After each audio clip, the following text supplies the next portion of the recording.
Welcome to the Sagebrush Trail. Stories of the Western Frontier. I'm Mardell, reading The Virginian by Owen Wister.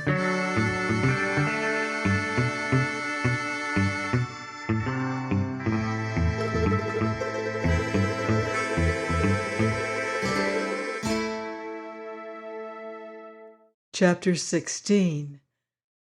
The Game and the Nation. Last Act. It has happened to you, has it not, to wake in the morning and wonder for a while where on earth you are? Thus I came half to life in the caboose, hearing voices, but not the actual words at first. But presently, "Hathaway," said someone more clearly, "Portland, 1291. This made no special stir in my intelligence, and I drowsed off again to the pleasant rhythm of the wheels. The little shock of stopping next brought me to, somewhat, with the voices still around me, and when we were again in motion I heard, "Rosebud, Portland, 1279. These figures jarred me awake, and I said, "It was 1291 before," and sat up in my blankets. The greeting they vouchsafed, and the sight of them, clustering expressionless in the caboose, brought last evening's uncomfortable memory back to me. Our next stop revealed how things were going today. "Forsyth," one of them read on the station, "Portland, 1266. They were counting the lessening distance westward. This was the undercurrent of war. It broke on me as I procured fresh water at Forsyth and made some toilet in their stolid presence. We were drawing nearer the Rawhide station. The point, I mean, where you left the railway for the new mines. Now, Rawhide station lay this side of Billings. The broad path of desertion would open ready for their feet, when the narrow path to duty and Sunk Creek was still some 50 miles more to wait. Here was Trampus' great strength. He need make no move meanwhile, but lie low for the immediate temptation to front and waylay them, and win his battle over the deputy foreman. But the Virginian seemed to find nothing save enjoyment in this sunny September morning, and ate his breakfast at Forsyth serenely. That meal done and that station gone, our caboose took up again its easy trundle by the banks of the Yellowstone. The mutineers sat for a while digesting in idleness. "What's your score?" inquired one at length, inspecting casually the neck of his neighbor. "Foolishness," the other answered. "Yourn?" "Mine." "Well, I don't know, but I prefer to have myself to thank for a thing," said the first. "I was displaying myself," continued the second. "One day last summer it was. We come on a big snake by Tory Creek Corral. Boys got betting pretty lively that I dasn't make my word good as to dealing with him. So I loped my cayuse full tilt at Mr. Snake, and swung down and catched him up by the tail from the ground and cracked him same as a whip and snapped his head off. You saw it done," he said to the audience. The audience nodded wearily. "But the loose head flew agin me, and the fangs caught. I was pretty sick for a while." "Don't pay to be clumsy," said the first man. "If you'd have snapped the snake away from you instead of toward you, its head would have whirled off in the brush, same as they do with me." "How like a knife cut your scar looks," said I. "Don't it?" said the snake snapper. "There's many that gets fooled by it." "An antelope knows a snake is his enemy," said another to me. "Ever seen a buck circling round and round a rattler?" "I have always wanted to see that," said I heartily, for this I knew to be a respectable piece of truth. "It's worth seeing," the man went on. "After the buck gets close in, he gives an almighty jump up in the air, and down comes his 4 hoofs in a bunch, right on top of Mr. Snake, cuts him all to hash. Now you tell me how the buck knows that." Of course, I could not tell him. And again we sat in silence for a while. Friendlier silence, I thought. "A skunk'll kill you worse than snake bite," said another presently. "No, I don't mean that way," he added, for I had smiled. "There's a brown skunk down in Arkansas, kind of prairie dog brown, littler than our variety he is, and he's mad the whole year round, same as his dog gets. Only the dog has a spell and dies, but this here Arkansas skunk's mad right along, and it don't seem to interfere with his business in other respects. Well, now, suppose you're camping out. Suppose it's a hot night, or you're in a hurry, you made camp late, or anyway, you haven't got inside any tent, but you have just bedded down in the open.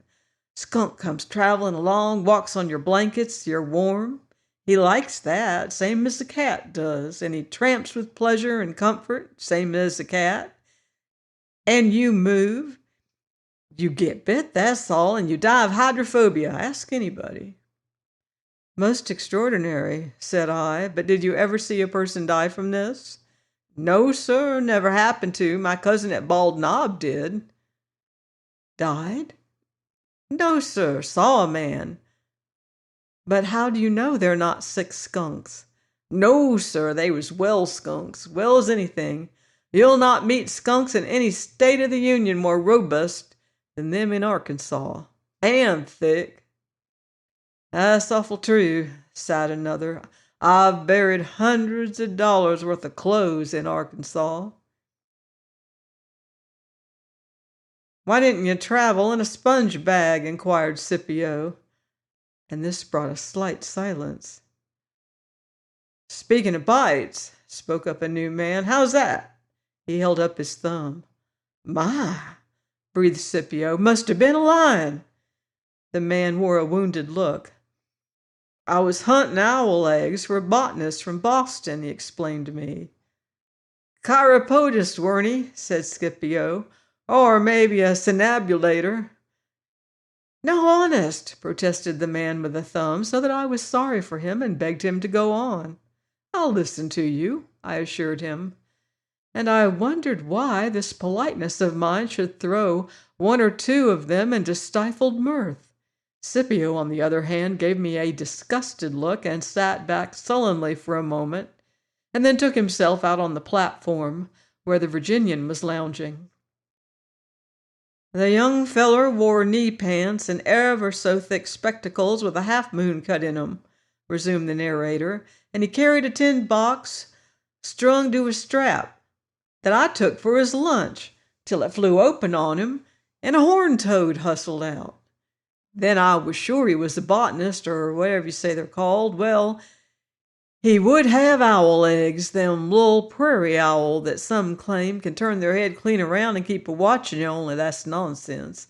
We was riding through that prairie dog town used to be on the flat, just after you cross the South Fork of Powder River on the Buffalo Trail, and I said I'd dig a owl nest out for him if he was willing to camp till I dug it. I wanted to know about them owls some myself, if they did live with the dogs and snakes, you know." He broke off, appealing to me. "Oh, yes," I told him eagerly. "So while the botanist went glaring around the town with his glasses to see if he could spot a prairie dog and an owl using the same hole, I was digging in a hole I'd seen an owl run down. And that's what I got." He held up his thumb again. "The snake?" I exclaimed. "Yes, sir. Mr. Rattler was keeping house that day. Took me right there. I hauled him out of the hole, hanging to me 8 rattles. 8, I said, a big one.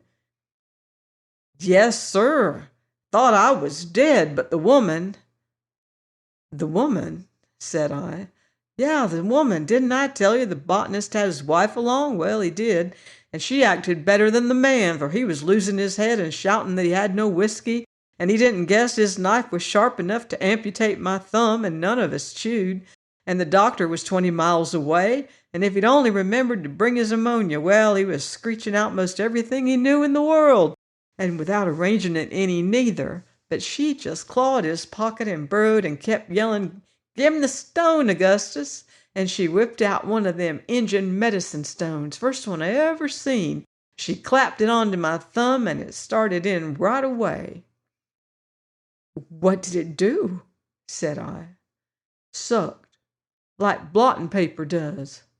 Soft and funny it was, and gray. They get 'em from elk stomachs, you know, and when it had sucked the poison out of the wound, off it falls of my thumb by itself. And I thank the woman for saving my life that capable, and keeping her head that cool. I never knowed how excited she'd been till afterwards. She was awful shocked." "I suppose she started to talk when the danger was over," said I, with deep silence around me. "No, she didn't say nothing to me, but when her next child was born it had 8 rattles." Din now rose wild in the caboose. They rocked together. The enthusiast beat his knee tumultuously, and I joined them. Who could help it? It had been so well conducted from the imperceptible beginning. Fact and falsehood blended with such perfect art, and this last an effect so new made with such a world-old material. I cared nothing that I was the victim, and I joined them, but ceased, feeling suddenly somehow estranged or chilled. It was in their laughter. The loudness was too loud, and I caught the eyes of Trampas fixed on the Virginian with exultant malevolence. Scipio's disgusted glance was upon me from the door. Dazed by these signs, I went out on the platform to get away from the noise. There the Virginian said to me, "Cheer up, you'll not be so easy for 'em that away next season." He said no more, and with his legs dangled over the railing, appeared to resume his newspaper. "What's the matter?" said I to Scipio. "Oh, I don't mind if he don't," Scipio answered. "Couldn't you see? I tried to head 'em off from you all I knew, but you just ran in among 'em yourself. Couldn't you see? Kept hindering and spoiling me with asking those urgent questions of yourn. Oh, I had to let you go your way." "Why, that wasn't the ordinary play with the ordinary tenderfoot they treated you to. You ain't a common tenderfoot this trip. You're the foreman's friend. And they've hit him through you. That's the way they count it. It's made them encouraged, can't you see?" Scipio stated it plainly. As we ran by the next station, "Howard!" they harshly yelled. "Portland 1256!" We had been passing gangs of workmen on the track, and at that last yell the Virginian arose. "I reckon I'll join the meeting again," he said. "This filling and repairing looks like the washout might have been true." "Washout?" said Scipio. "Big Horn Bridge, they say, 4 days ago." "Then I wish it came this side of Rawhide Station." "Do you?" drawled the Virginian, and smiling at Scipio, he lounged in through the open door. "He beats me," said Scipio, shaking his head. "His trail is terrible hard to anticipate." We listened. "Work being done on the road, I see," the Virginian was saying, very friendly and conversational. "We see it too," said the voice of Trampas. "Seem to be easing their grades some." "Roads do. Cheaper to build 'em the way they want 'em at the start, a man would think," suggested the Virginian most friendly.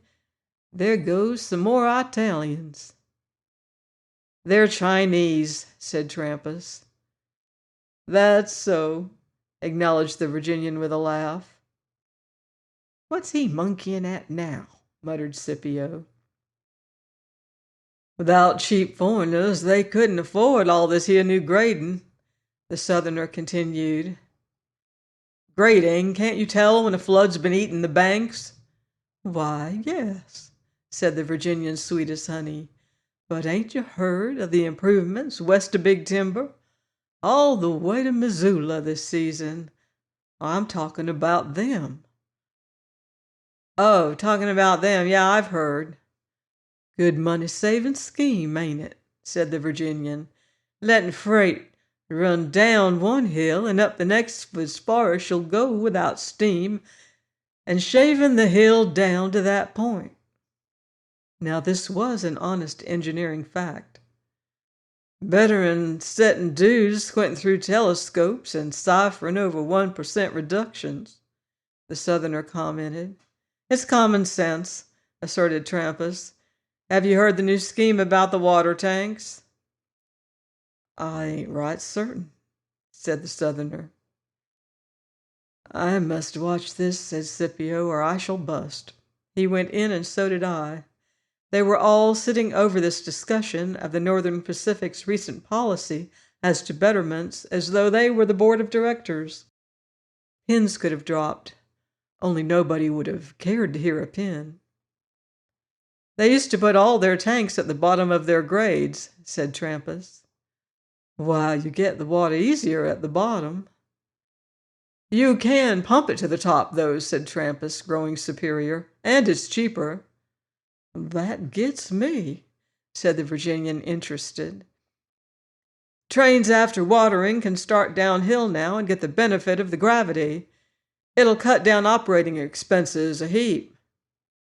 Well, that's certainly common sense, exclaimed the Virginian, absorbed. But ain't it kind of tardy? Live and learn. So they gained speed too, high speed on half the coal this season until the accident. Accident, said the Virginian instantly. Yellowstone Limited. Man fired an engine driver. Train was flying past that quick the bullet broke every window and killed a passenger on the back platform. You've been running too much around with aristocrats, finished Trampas, and turned on his heel. Ha ha ha, began the enthusiast, but his neighbor gripped him to silence. This was a triumph too serious for noise. Not a mutineer moved, and I felt cold. Trampas, said the Virginian, I thought you'd be afeard to try it on me. Trampas whirled around. His hand was at his belt. Afraid? He sneered. Shorty, said Scipio sternly, and leaping upon that youth, took his half-drawn pistol from him. I'm obliged to you, said the Virginian to Scipio. Trampas' hand left his belt. He threw a slight, easy look at his men, and keeping his back to the Virginian, walked out on the platform and sat on the chair where the Virginian had sat so much. Don't you comprehend, said the Virginian to Shorty amiably, that this here question has been discussed peaceably by civilized citizens? Now, you sit down and be good, and Mr. Lemoyne will return your gun when we're across that broken bridge. If they've got it fixed for heavy trains yet. This train will be lighter when it gets to that bridge, spoke Trampas out on his chair. Why, that's true, too, said the Virginian. Maybe none of us are crossing that Bighorn Bridge now, except me. Funny if you should end by persuading me to quit and go to Rawhide myself. But I reckon I'll not. I reckon I'll whir along to Sunk Creek somehow. Don't forget, I'm cooking for you, said Scipio gruffly. I'm obliged to you, said the Southerner. You were speaking of a job for me, said Shorty. I'm right obliged, but you see, I ain't exactly foreman the way this comes out, and my promises might not bind Judge Henry to pay his salaries. A push came through the train from forward. We were slowing for the Rawhide station, and all began to be busy and to talk. Going up to the mines today? Let's grub first. Guess it's too late anyway, and so forth, while they rolled and roped their bedding, and put on their coats with a good deal of elbow motion, and otherwise showed off. It was wasted. The Virginian did not know what was going on in the caboose. He was leaning and looking out ahead, and Scipio's puzzled eye never left him. And as we halted for the water tank, the Southerner exclaimed, They ain't got away yet, as if it was good news to him. He meant the delayed trains. 4 stalled expresses were in front of us, besides several freights, and 2 hours more at least before the bridge would be ready. Travelers stood and sat about forlorn near their cars, out in the sagebrush, anywhere. People in hats and spurs watched them, and Indian chiefs offered them painted bows and arrows and shiny horns. "I reckon them passengers would prefer a leg of mutton," said the Virginian to a man loafing near the caboose. "Bet your life," said the man, "first lot has been stuck here 4 days." "Plumb starved, ain't they?" inquired the Virginian. "Bet your life they've eat up their dining cars, and they've eat up this town." "Well," said the Virginian, looking at the town, "I expect the dining cars contain more nourishment." "Say, you're about right there," said the man. He walked beside the caboose as we puffed slowly forward from the water tank to our siding. "Fine business here if we'd only been ready," he continued. "And the Crow agent has let his Indians come over from the reservation. There has been a little beef brought in, and game and fish, and big money in it, bet your life. Them Eastern passengers has just been robbed. I wished I had something to sell." "Anything starting for Rawhide this afternoon?" said Trampas out of the caboose door. "Not until morning," said the man. "You going to the mines?" he resumed to the Virginian.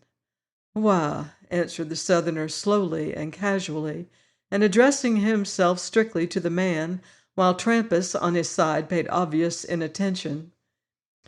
"This here delay, you see, may unsettle our plans some, but it'll be one of 2 ways. We're all going to Rawhide, or we're all going to Billings. We're all one party, you see." Trampas laughed audibly inside the door as he rejoined his men.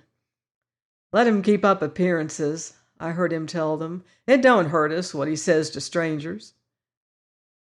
"But I'm going to eat hearty either way," continued the Virginian, "and I ain't going to be robbed.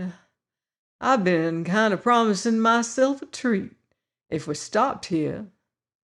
"Town's eat clean out," said the man. "So you tell me, but all you folks has forgot one source of revenue that you have right close by, mighty handy. If you have got a gunny sack, I'll show you how to make some money." "Bet your life," said the man.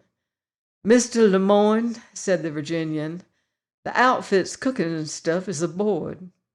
And if you'll get the fire ready, we'll try how frog legs go fried." He walked off at once, the man following like a dog. Inside the caboose rode a gust of laughter. "Frogs," muttered Scipio, and then turning a blank face to me, "Frogs?"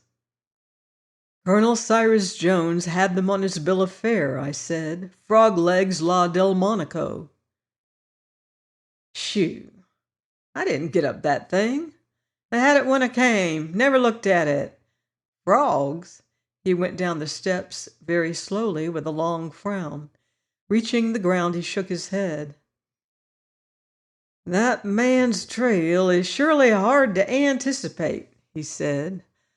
"But I must hurry up that fire, for his appearance has given me encouragement," Scipio concluded, and became brisk. Shorty helped him, and I brought wood.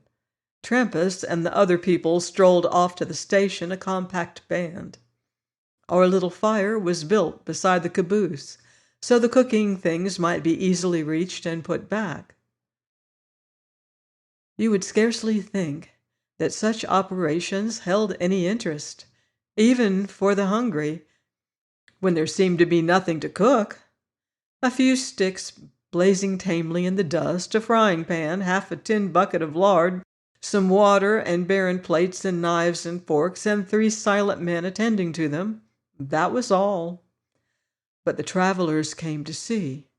These waifs drew near us and stood, a sad, lone, shifting fringe of audience, 4 to begin with, and then 2 wandered away, and presently one of these came back, finding it worse elsewhere. "Supper, boys?" said he.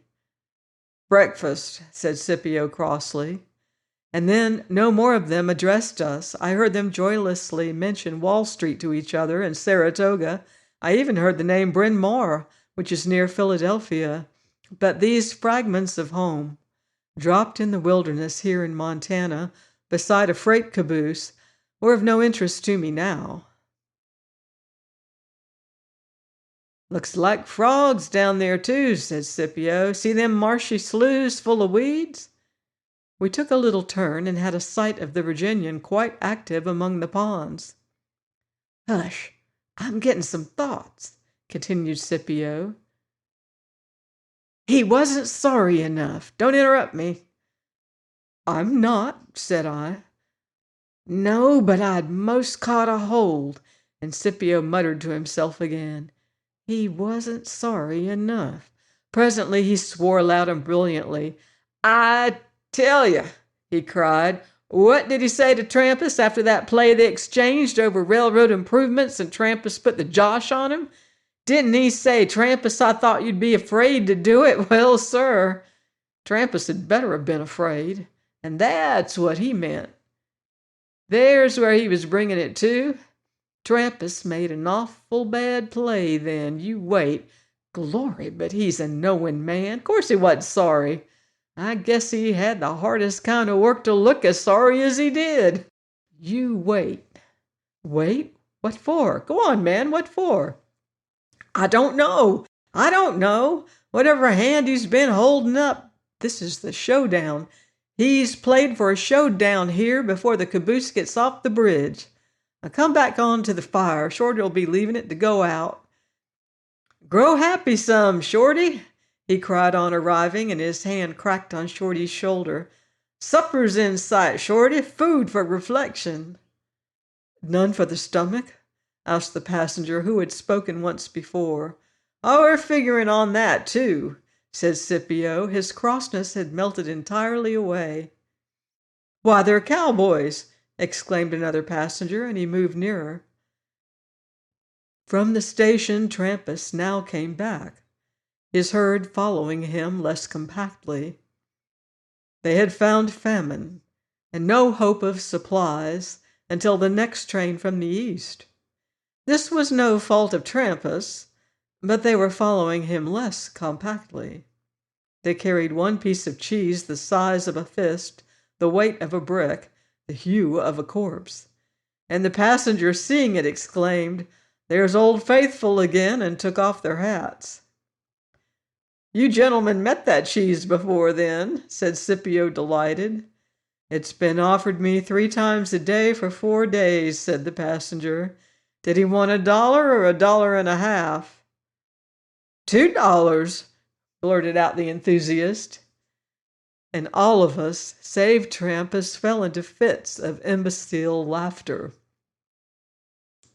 "Here comes our grub, anyway," said Scipio, looking off toward the marshes, and his hilarity sobered away in a moment. "Well, the train will be in soon," stated Trampas. "I guess we'll get a decent supper without frogs." All interest settled now upon the Virginian. He was coming with his man and his gunny sack, and the gunny sack hung from his shoulder heavily, as a full sack should. He took no notice of the gathering, but sat down and partly emptied the sack. "There," he said, very businesslike to his assistant, "that's all we'll want. I think you'll find a ready market for the balance." "Well, my gracious," said the enthusiast, "what fool eats a frog?" "Oh, I'm fool enough for a tadpole," cried the passenger, and they began to take out their pocketbooks. "You can cook yours right here, gentlemen," said the Virginian with his slow southern courtesy. "The dining cars don't look like they were fired up." "How much will you sell a couple for?" inquired the enthusiast. The Virginian looked at him with friendly surprise. "Why, help yourself. We're all together yet a while. Help yourselves," he repeated to Trampas and his followers. These hung back a moment, then with a slinking motion set the cheese upon the earth and came forward nearer the fire to receive some supper. "It won't scarcely be Delmonico's style," said the Virginian to the passengers, "nor yet St. Augustine." He meant the great Augustin, the traditional chef of Philadelphia, whose history I had sketched for him at Colonel Cyrus Jones' eating palace. Scipio now officiated. His frying pan was busy, and prosperous odors rose from it. "Run for a bucket of fresh water, Shorty," the Virginian continued, beginning his meal. "Colonel, you cook pretty near good. If you'd sold them as advertised, you'd have certainly made a name." Several were now eating with satisfaction, but not Scipio. It was all that he could do to cook straight. The whole man seemed to glisten. His eye was shut to a slit once more, while the innocent passengers thankfully swallowed. "Now you see, you've made some money," began the Virginian to the native who had helped him get the frogs. "Bet your life!" exclaimed the man. "Divvy, won't you?" And he held out half his gains. "Keep 'em," returned the Southerner. "I reckon we're square. But I expect they'll not equal Delmonico's, sir," he said to a passenger. "Don't trust the judgment of a man as hungry as I am," exclaimed the traveler with a laugh, and he turned to his fellow travelers. "Did you ever enjoy supper at Delmonico's more than this?" "Never," they sighed. "Why, look here," said the traveler, "what fools the people of this town are. Here we've been all these starving days, and you come and get ahead of them." "Oh, that's right easy explained," said the Virginian. "I've been where there was big money in frogs, and they ain't been. They're all cattle here. Talk cattle, think cattle, and they're bankrupt in consequence, falling through. Ain't that so?" he inquired of a native. "That's about the way," said the man. "It's mighty hard to do what your neighbors ain't doing," pursued the Virginian. "Montana is all cattle, and these folks must be cattle, and never notice the country right here is too small for a range and swampy anyway, and just waiting to be a frog ranch." At this, all wore a face of careful reserve. "I'm not claiming to be smarter than you folks here," said the Virginian deprecatingly to his assistant, "but traveling learns a man many customs. You wouldn't do the business they done at Tulare, California, north side of the lake. They certainly utilized them hopeless swamps splendid. Of course, they put up big capital and went into it scientific, getting advice from the Government Fish Commission and such like knowledge. You see, they had big markets for their frogs, San Francisco, Los Angeles, clear to New York, after the Southern Pacific was through. But up here, you could sell to the passengers every day like you done this one day. They would get to know you along the line. Competing swamps are scarce. The dining cars would take your frogs, and you would have the Yellowstone Park for 4 months in the year. Them hotels are anxious to please, and they would buy off you what their eastern patrons esteem as fine eating. And you folks would be selling something instead of nothing." "That's a practical idea," said a traveler, "and little cost." "And little cost," said the Virginian. "Would Eastern people eat frogs?" inquired the man. "Look at us," said the traveler. "Delmonico doesn't give you such a treat," said the Virginian. "Not exactly," the traveler exclaimed. "How much would be paid for frogs?" said Trampas to him, and I saw Scipio bend closer to his cooking. "Oh, I don't know," said the traveler. "We've paid pretty well, you see." "You're late for Tulare, Trampas," said the Virginian. "I was not thinking of Tulare," Trampas retorted. Scipio's nose was in the frying pan. "Most comical spot you ever struck," said the Virginian, looking round upon the whole company. He allowed himself a broad smile of retrospect. "To hear 'em talk frogs at Tulare, same as other folks talks horses or steers or whatever they're raising to sell. You'd fall into it yourselves if you started the business. Anything a man's bread and butter depends on, he's going to be earnest about it, don't care if it is a frog." "That's so," said the native. "And it paid good?" "The only money in the county was right there," answered the Virginian. "It was a dead county, and only frogs was moving. But that business was a fannin to be four of a kind.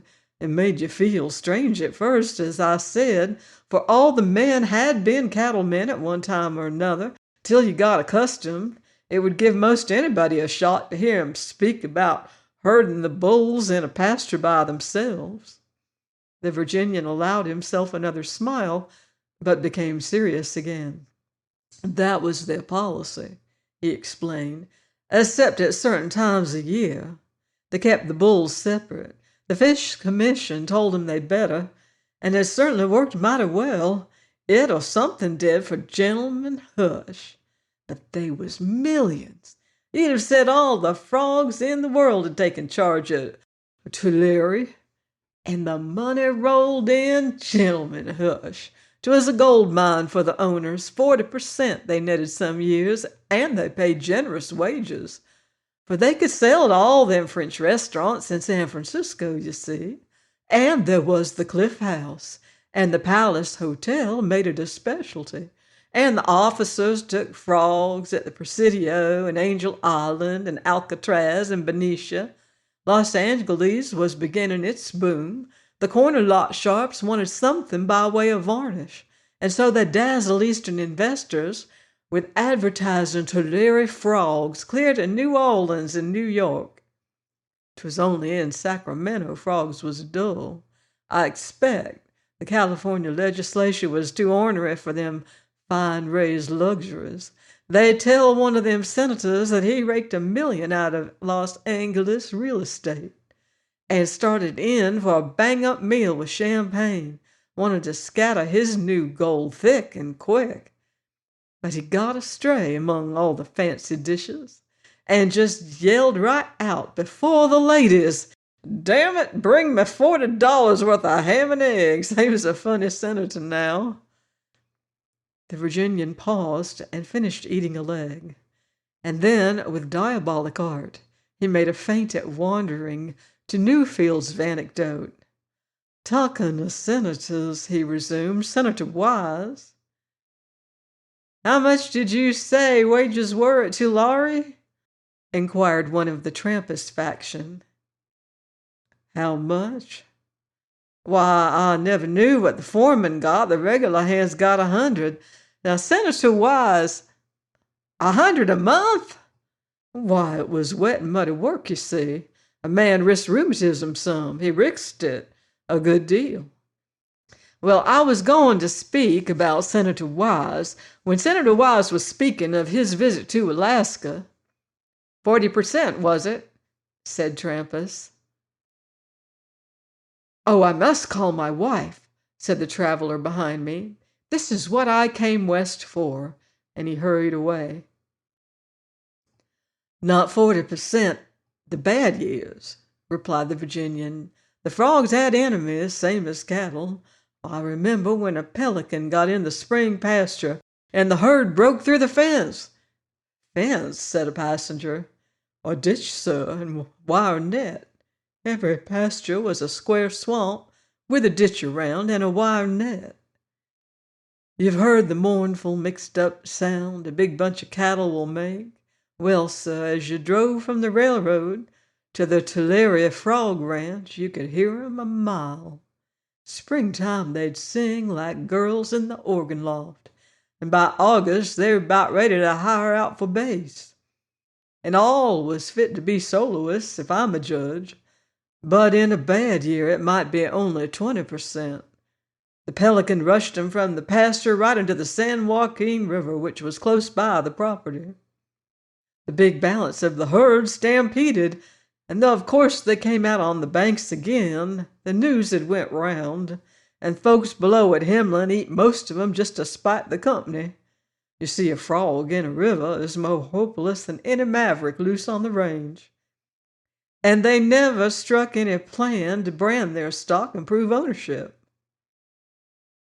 "Well, 20%'s good enough for me," said Trampas, "if rawhide don't suit me." "100 a month," said the enthusiast, and busy calculations began to rise among them. "It went to 50%, pursued the Virginian, "when New York and Philadelphia got to bidding against each other. Both cities had signs all over 'em claiming to furnish the Tulare frog, and both had 'em all right. And same as cattle trains, you'd see frog trains tearing across Arizona, big glass tanks with wire over 'em, through to New York, and the frogs staring out." "Why, George," whispered a woman's voice behind me, "he's merely deceiving them. He's merely making that stuff up out of his head." "Yes, my dear, that's merely what he's doing." "Well, I don't see why you imagined I should care for this. I think I'll go back." "Better see it out, Daisy. This beats the geysers or anything we're likely to find in the Yellowstone." "Well, then I wish we had gone to Bar Harbor as usual," said the lady, and she returned to her Pullman. But her husband stayed. Indeed, the male crowd now was a goodly sight to see, how the men edged close, drawn by a common tie. Their different kinds of feet told the strength of the bond. Yellow sleeping car slippers, planted miscellaneous and motionless near a pair of Mexican spurs. All eyes watched the Virginian and gave him their entire sympathy. Though they could not know his motive for it, what he was doing had fallen as light upon them, all except the excited calculators. These were loudly making their fortunes at both Rawhide and Tulare, drugged by their satanically aroused hopes of gold, heedless of the slippers and the spurs. Had a man given any sign to warn them, I think he would have been lynched. Even the Indian chiefs had come to see in their show war bonnets and blankets. They naturally understood nothing of it, yet magnetically knew that the Virginian was the great man, and they watched him with approval. He sat by the fire with the frying pan, looking his daily self, engaging in saturnine. And now, as Trampas declared, tickets to California would be dear, and Rawhide had better come first, the Southerner let loose his heaven-born imagination. "There's a better reason for Rawhide than tickets, Trampas," said he. "I said it was too late for Tulare." "I heard you," said Trampas. "Opinions may differ. You and I don't think alike on several points." "Gawd, Trampas," said the Virginian, "do you reckon I'd be rotting here on $40 if Tulare was like it used to be? Tulare is broke." "What broke it? You're leaving?" "Revenge broke it. And disease," said the Virginian, striking the frying pan on his knee, for the frogs were all gone. And those lurid words, their untamed child minds took fire, and they drew close around him again to hear a tale of blood. The crowd seemed to lean nearer. But for a short moment it threatened to be spoiled. A passenger came along demanding in an important voice, "Where are those frogs?" He was a prominent New York after-dinner speaker, they whispered me, and out for a holiday in his private car. Reaching us and walking to the Virginian, he said cheerily, "How much do you want for your frogs, my friend?" "You got a friend here?" said the Virginian. "That's good. For you need taking care of you." And the prominent after-dinner speaker did not further discommode us. "That's worth my trip," whispered a New York passenger to me. "Yes, it was a case of revenge," resumed the Virginian, "and disease. They was a man named St. Augustine got run out of Domingo, which is a Dago island. He come to Philadelphia and he was dead broke. But St. Augustine was a live man, and he saw Philadelphia was full of Quakers that dressed plain and eat humdrum. So he started cooking Domingo way for 'em, and they caught right a hold. Terrapin he gave 'em, and croquettes, and had used 40 chickens to make a broth he called consomme, and he got rich, and Philadelphia got well known, and Delmonico in New York, he got jealous. He was the cook that had the say-so in New York. Was Delmonico one of them Italians? Inquired a fascinated mutineer. I don't know, but he acted like one. Lorenzo was his front name. He aimed to cut. Domingo's throat? Breathed the enthusiast. Aimed to cut away the trade from St. Augustine and put Philadelphia back where he thought she belonged. Frogs was the fashionable rage then. These foreign cooks set the fashion in eating, same as foreign dressmakers do women's clothes. Both cities was catching and swallowing all the frogs Tulare could throw at 'em. So he— Lorenzo? Said the enthusiast. Yes, Lorenzo Delmonico. He bid $1 a tank higher. And St. Augustine raised him 50 cents. And Lorenzo raised him $1, and St. Augustine shoved her up 3. Lorenzo, he didn't expect Philadelphia would go that high, and he got hot under the collar and flew round his kitchen in New York and claimed he'd twist St. Augustine's Domingo tail for him and crack his ossified system. Lorenzo raised his language to a high temperature, they say, and then quite sudden, off he starts for Tulare. He buys tickets over the Santa Fe, and he goes a fanning and a fogging, but gentlemen, hush. The very same day, St. Augustine, he tears out of Philadelphia. He traveled by way of Washington, and out he comes a fanning and a fogging over the Southern Pacific. Of course, Tulare didn't know nothing of this. All it knowed was how the frog market was on soaring wings, and it was feeling like a flight of rockets. If only there'd been some preparation, a telegram or something, the disaster would never have occurred. But Lorenzo and St. Augustine was that absorbed watching each other, for you see the Santa Fe and the Southern Pacific come together at Mojave, and the two cooks traveled a matter of 210 miles in the same car. They never thought about a telegram. And when they arrived breathless and started into screeching what they'd give for the monopoly, why, them unsuspecting Tulare boys got amused at 'em. I never heard just all they done, but they had Lorenzo singing and dancing while St. Augustine played the fiddle for him, and one of Lorenzo's heels did get a trifle grazed.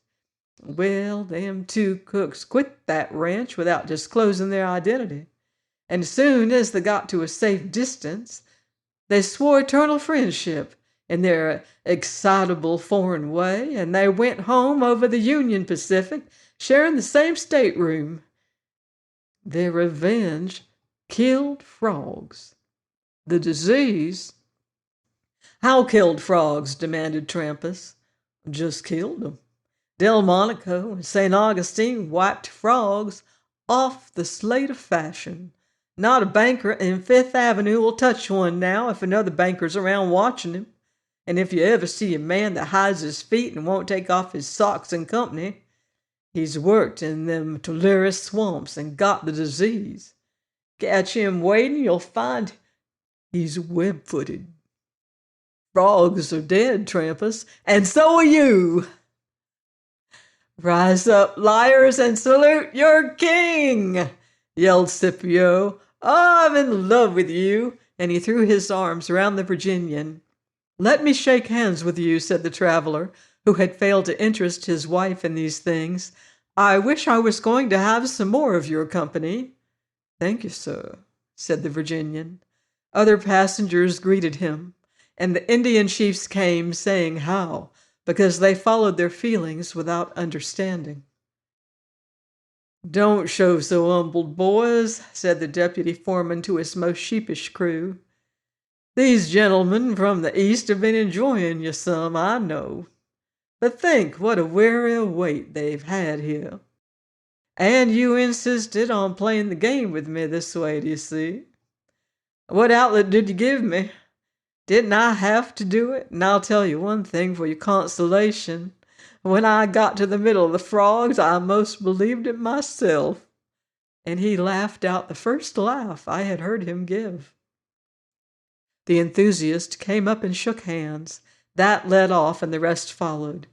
With Trampas at the end, the tide was too strong for him.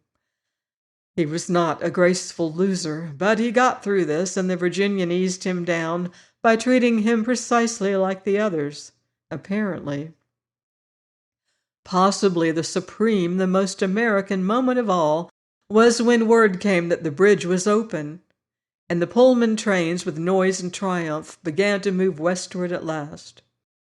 Everyone waved farewell to everyone, craning from steps and windows, so that the cars twinkled with hilarity, and in 20 minutes the whole procession in front had moved, and our turn came. "Last chance for Rawhide," said the Virginian. "Last chance for Sunk Creek," said a reconstructed mutineer, and all sprang aboard. There was no question who had won his spurs now. Our caboose trundled on to Billings, along the shingly, cotton-wooded Yellowstone, and as the plains and bluffs and the distant snow began to grow well known, even to me, we turned to our baggage that was to come off, since camp would begin in the morning. Thus I saw the Virginian carefully rewrapping Kenilworth, that he might bring it to its owner unharmed, and I said, "Don't you think you could have played poker with Queen Elizabeth?" "No, I expect she'd have beat me," he replied. "She was a lady." It was at Billings, on this day, that I made those reflections about equality, for the Virginian had been equal to the occasion, and that is the only kind of equality which I recognize. Join me next week on the Sagebrush Trail for more cowboy commotion in the Virginian by Owen Wister.